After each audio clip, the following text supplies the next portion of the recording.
বন্ধুরা, আমি আজকে চটজলদি একটা জলখাবার বানাচ্ছি। দেখুন, ব্যাটারটার মধ্যে দিয়ে দিয়েছি। ব্যাটারটা করেছি কি দিয়ে আমি দেখাচ্ছি। ব্যাটারটা করেছি, আমি 1 কাপ সুজি দিয়েছি, 1 কাপ ময়দা দিয়েছি, তার মধ্যে হাফ বিট গ্রেট করে দিয়েছি, গাজর গ্রেট করে দিয়েছি, ধনেপাতা দিয়েছি কুচিয়ে, কাঁচা লঙ্কা দিয়েছি কুচিয়ে, নুন দিয়েছি, দিয়ে একটু জল দিয়ে এই ব্যাটারটাকে করেছি। দিয়ে ব্যাটারটা ফ্রাই প্যানে সাদা তেল দিয়ে এটাকে ভাজছি। এটা চটজলদি সকালের জলখাবার, হেলদি জলখাবার, চটজলদি জলখাবার।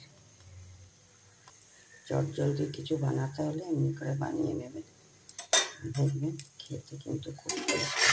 আর এটা কালারফুলও হয়, বাচ্চাদের দিলে পরে এটা বাচ্চাদের স্কুলে দিতে পারে। এটা খুব কালারফুল হয়, দেখতেও ভালো লাগে, বাচ্চারা খুব সুন্দরভাবে খেয়ে নেবে। বড়রা তো খাবেই, বাচ্চারাও খুব কালারফুল দেখে এটা সুন্দরভাবে খেয়ে নেবে।